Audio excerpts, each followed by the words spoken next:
नमस्कार दोस्तों, तो एक बार फिर से स्वागत है आपका एक और नई वीडियो में। आज हम आपको सेकंड यूनिट का लास्ट पार्ट जो कि non steroidal anti inflammatory agent NSAIDs होने वाला है। इससे पिछली वीडियो में हमने यहाँ पर cholinergic drug, anti cholinergic, adrenergic, anti adrenergic, neuromuscular blocking agent और माइस्थीनिया ग्रेविस और लोकल एनेस्थीसिया जैसे टॉपिक कवर करे हैं।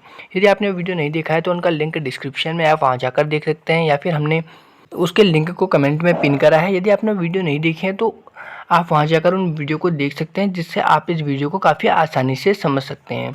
तो बात करते हैं non steroidal anti inflammatory agent की। तो जो नसेट्स है वो क्या होता है, ये वो दवाई होती हैं जो कि प्रोड्यूस करते हैं anti inflammatory, analgesic and anti pyretic effect.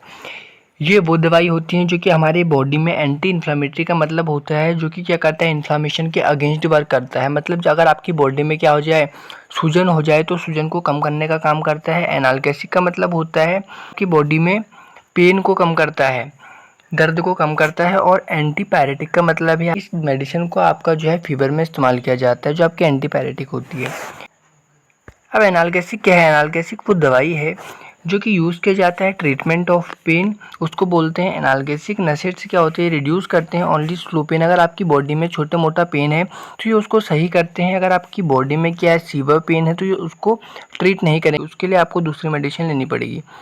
फिर बात करते हैं इसके एग्जाम्पल की। जो हमारा एनाल्गेसिक होता है उसका एग्जाम्पल है एस्पिरिन, जो कि डिस्प्रिन के नाम से भी जानी जाती है। हमारा एनाल्गेसिक के अंदर आ जाता है जो एस्पिरिन और डिस्प्रिन है। अब आता है हमारा दूसरा एंटीपैरेटिक। एंटीपैरेटिक होता है जिसमें कि हम क्या करते हैं, फीवर में जिन दवाइयों का इस्तेमाल करते हैं, फॉर एग्जांपल जैसे कि पैरासीटामोल। तो एंटीपैरेटिक वो दवाई होती है जो कि रिड्यूस करती है हाई बॉडी टेम्परेचर। अगर आपका बॉडी टेम्परेचर आपका नॉर्मल बॉडी टेम्परेचर से क्या होता है, इंक्रीज होता है, तो उसमें क्या करता है, ये उसको क्या करता है, नॉर्मल करता है। अगर this drugs reduce only high body temperature, not normal body temperature. जो हमारा एंटीपैरेटिक ड्रग होती हैं, ये सिर्फ और सिर्फ अगर आपका बॉडी का टेम्परेचर क्या होगा, हाई होगा, उसी को ही क्या करेगी, रिड्यूस करेगी, उसी को कम करेगी। अगर आपका बॉडी का टेम्परेचर पहले से ही नॉर्मल है तो ये उस कंडीशन में क्या है, आपका बॉडी टेम्परेचर कम नहीं करेगी। उस कंडीशन में क्या है, ये कोई भी इफेक्ट शो नहीं करेगी। फिर नेक्स्ट हमारा जो मेनली एंटीपैरेटिक ड्रग होता है उसे यूज़ किया जाता है for the treatment of fever. हम जो है एंटीपैरेटिक ड्रग को फीवर में इस्तेमाल करते हैं, फॉर एग्जांपल पैरासीटामोल।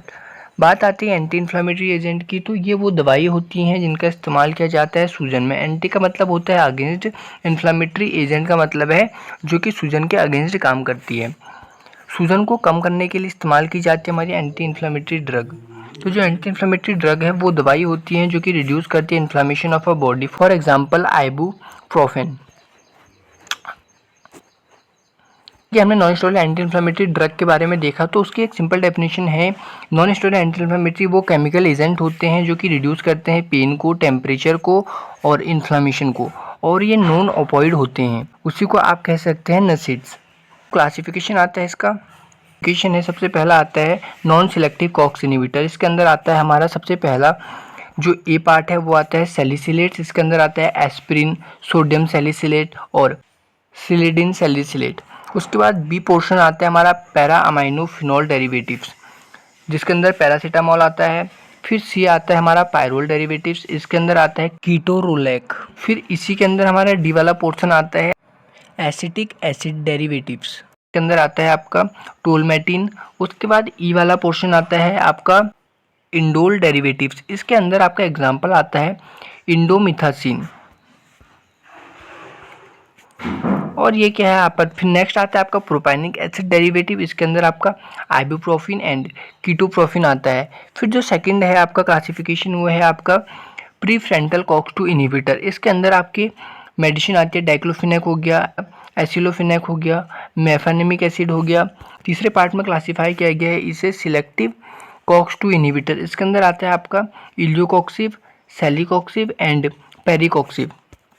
और लास्ट आता है आपका फोर्थ जो क्लासिफिकेशन है वो है antipyretic with poor anti inflammatory action. जैसे कि आपका इसके अंदर आ जाता है पैरासीटामोल।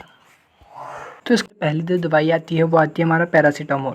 तो जो हमारा पैरासीटामोल होता है उसका इस्तेमाल कहाँ किया जाता है, जैसे कि आप सब जानते हैं, हमारा जो पैरासीटामोल होता है उसको आप फीवर में इस्तेमाल करते हैं, मिल पेन में, हेडेक हो गया, जैसे कि हमारा बॉडी पेन हो गया, उनमें भी हम क्या करते हैं, उनको इस्तेमाल करते हैं। अगर इसकी डोज की बात करते हैं कितना डोज लेना चाहिए, तो हमारा जो डोज है पैरासीटामोल का अडल्ट को 500 से 1000 mg देना चाहिए। अगर चिल्ड्रन की बात करते हैं तो जो चिल्ड्रन होते हैं उनको कितना देना चाहिए, 10 से 15 mg पर kg एवरी 4 to 6 आवर्स। अब इसके कॉन्ट्रा इंडिकेशन देख लेते हैं। जो पैरासीटामोल है वो कौन कौन सी कंडीशंस में नहीं देना है, तो हमारा है लीवर डिजीज़ और एलर्जी टू पैरासीटामोल। फिर नेक्स्ट देखते हैं हमारी जो दूसरी दवाई है एस्पिरिन, जो कि हमारी एनाल्गेसिक की ड्रग है। एस्पिरिन का हम इस्तेमाल कहाँ कर सकते हैं, दर्द को सही करने के लिए, फीवर को सही करने के लिए, इन्फ्लामेशन को सही करने के लिए, हार्ट अटैक प्रिवेंशन। जो आपका एस्पिरिन होता है वो क्या होता है, ब्लड थिनर होता है। जो आपका ब्लड होता है उसको क्या कर देता है, पतला कर देता है। इसकी जो डोज होती है, कितनी डोज लेनी है, तो पेन में आप इसको 300 से 600 mg ले सकते हैं एवरी 4 to 6 आवर्स में। और जो आपका हार्ट प्रोटेक्शन है उसके लिए आप 75 to 150 mg पर डेली ले सकते हैं। बात करते हैं कॉन्ट्रा इंडिकेशन की, कहाँ कहाँ इन दवाइयों का इस्तेमाल नहीं करना है, तो स्टमक अल्सर में नहीं करना है, ब्लीडिंग प्रॉब्लम्स में नहीं करना है, अस्थमा एंड एलर्जी में इन मेडिसिन का इस्तेमाल नहीं करना है।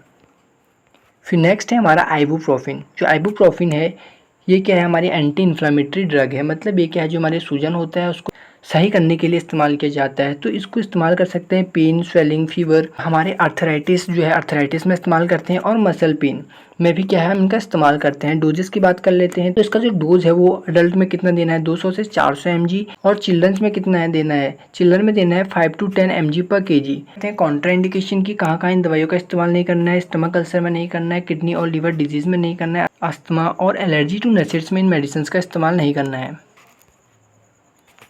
तो यहाँ पे जो आपका सेकंड लेक्चर है वो पूरा खत्म हो चुका है। आशा है कि आपको वीडियो अच्छी लगी होगी। यदि वीडियो अच्छी लगी तो वीडियो को लाइक और चैनल को सब्सक्राइब करें ताकि आने वाली लेटेस्ट वीडियो सबसे पहले देख सकें।